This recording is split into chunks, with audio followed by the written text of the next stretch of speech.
Olá, eu sou o Chico.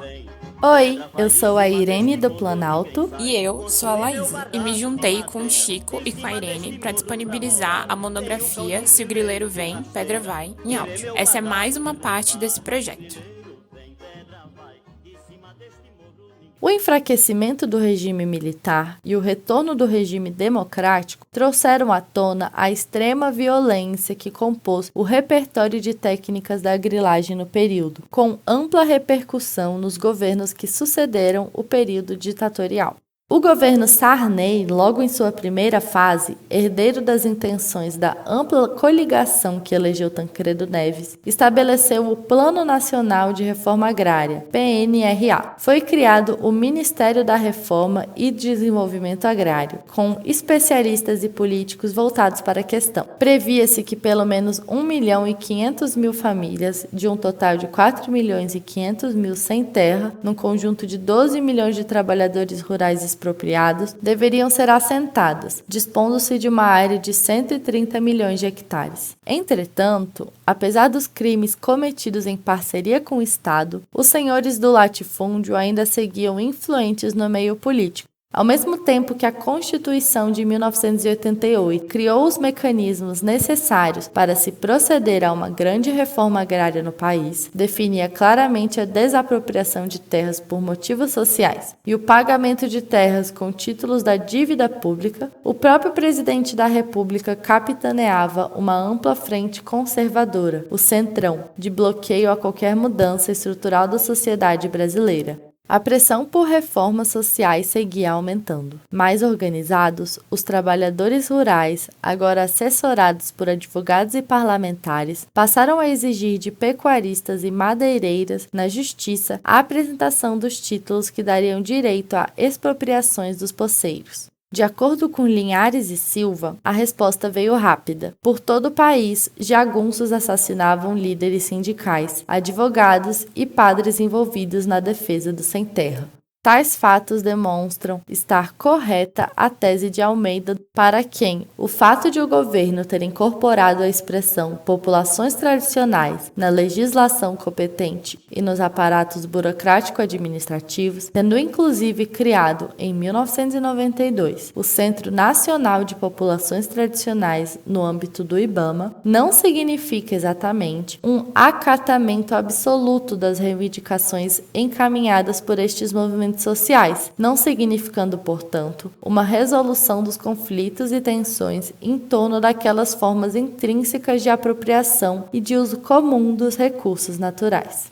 As raras iniciativas federais contra a hegemonia política do latifúndio eram rapidamente combatidas, a exemplo das 71 áreas de reserva indígena demarcadas no governo Collor, com 48 mil índios residentes, cobrindo uma extensão de 11 milhões de hectares. Essas medidas provocaram uma série de reações violentas por parte daqueles que se sentiram prejudicados. Desde o início, fazendeiros e companhias mineradoras interessadas nas terras indígenas procuraram inviabilizar a constituição das reservas. Obedecendo a essas pressões, o então ministro da Justiça, Nelson Jobim, através do decreto 1775 de 1996, estabeleceu que 307 reservas indígenas das 554 existentes poderão ser revistas se questionadas pelos fazendeiros que alegam ser proprietários na área.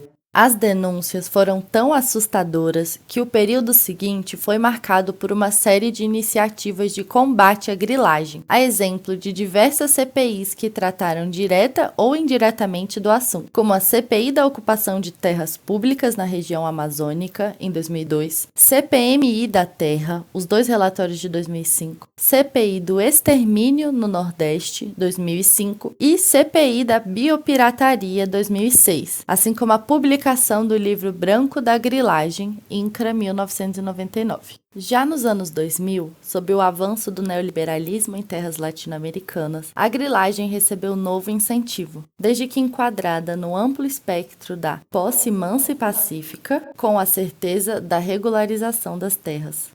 Sob o governo Lula, o programa Terra Legal, criado em 2009, premiou a grilagem com a igualização jurídica de grileiros e poceiros. Ao final de 2008, o desenvolvimento da região amazônica e o combate ao desmatamento somam-se agora ao argumento da regularização fundiária por meio de iniciativa da Secretaria de Assuntos Estratégicos do governo Lula, com o então ministro Mangabeira Unger e sua proposta de uma agência executiva para a regularização fundiária da Amazônia. Em um documento da SAI, intitulado Regularização e Legitimação de Terras Devolutas, há um item denominado O Problema. Este seria o artigo 29 da Lei 6.383/76. O texto critica o fato de a lei tratar apenas da legitimação de posse de pequenas propriedades e não mencionar explicitamente nenhum mecanismo para a regularização de terras superiores a 100 hectares. Como se nota, não são vistos como problemas a ausência de legitimação de posses até 100 hectares, apesar da base histórica e constitucional da lei, ou os amplos mecanismos usados para usurpar terras à margem da lei. Problema é a ausência de uma lei que ampare essa usura. A ideia é amplamente saudada pelo governo e divergências surgem com o INCRA na execução da ação. Nesse contexto, é assinada em 10 de fevereiro de 2009 a medida provisória 458. O marco regulatório para toda a Amazônia Legal no que diz respeito à alienação e concessões individuais de terras públicas, convertida na Lei 11.952 e alterando o texto outras 4 leis, a MP 458 instituiu como novidades a regularização fundiária de todos os imóveis de até 15 módulos fiscais ou 1.500 hectares em terras da União na Amazônia Legal, com ocupações anteriores a 1º de dezembro de 2004, a dispensa da exigência de vistorias em áreas declaradas de até 4 módulos fiscais, a possibilidade de regularização de ocupações realizadas por servidores públicos, à exceção de servidores de ministérios, autarquias e órgãos ligados à questão fundiária, possibilidade de venda da terra regularizada a partir do 3º ano após a sua alienação, em imóveis acima de 4 módulos fiscais. Redução significativa no valor a ser cobrado pela terra, com gratitude para áreas de até 100 hectares, e a possibilidade de regularização de imóveis com ocupação indireta. De acordo com o MDA, aproximadamente 67 milhões de hectares serão passíveis de regularização. Para operar a nova realidade jurídica, é criada, no âmbito do MDA, a Secretaria Executiva Extraordinária de Regularização Fundiária na Amazônia Legal e, no âmbito do INCRA, a Superintendência Nacional de Regularização Fundiária na Amazônia Legal. Ambas as estruturas passam a funcionar com a designação auspiciosa de terra legal, simbolicamente sugerindo que as terras antes em situação ilegal agora estariam amparadas juridicamente e com uma estrutura administrativa a seu serviço. Conforme afirma Oliveira, a MP 458 simboliza que o ano de 2009 entrará para a história da origem da propriedade privada capitalista da terra no Brasil, como entrou a Lei de Terras de 1850. Parcelando as terras em frações correspondentes aos limites legais, o grileiro conseguia o título da terra. Tal programa marcou a contrarreforma agrária ocorrida nos governos petistas e continuada com o golpe de 2016 e a ascensão da extrema-direita neofascista, que transferiu terra, patrimônio público, para grileiros e ou grandes proprietários e seus laranjas, colaborando para a expansão do domínio do agronegócio no Brasil e, fundamentalmente, para a especulação fundiária e suas estratégias de extração de renda fundiária. E possibilitou a criação de medidas provisórias, decretos, projetos de lei e leis. A exemplo, a medida provisória 759 de 2006, transformada na Lei nº 13.465 de 2017, da MP 910 de 2019, que caducou, mas acabou transmutada no PL 2633 de 2020, com o objetivo de anistiar grileiros. Os grileiros premiados seriam todos aqueles que ocuparam, com expressa maioria, grilaram, a partir da assim chamada ocupação mansa e pacífica. Isso é, aquela exercida sem oposição e de forma contínua até dezembro de 2004, posteriormente postergada pelo governo Temer até julho de 2008. A estratégia ideológica do programa Terra Legal foi a igualização jurídica de grileiros e poceiros, se valendo dos casos de posse de camponeses poceiros, comunidades tradicionais e quilombolas, para legalizar latifundiários, e mediada pela ideologia, bastante disseminada à época pela intelectualidade agrária petista, dos perigos da estrangeirização de terras no Brasil.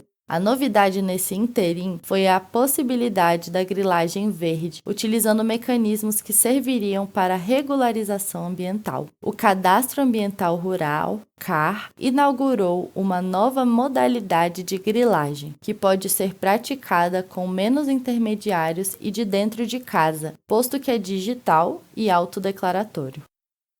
No próximo episódio, vocês vão ouvir mais sobre o Cadastro Ambiental Rural.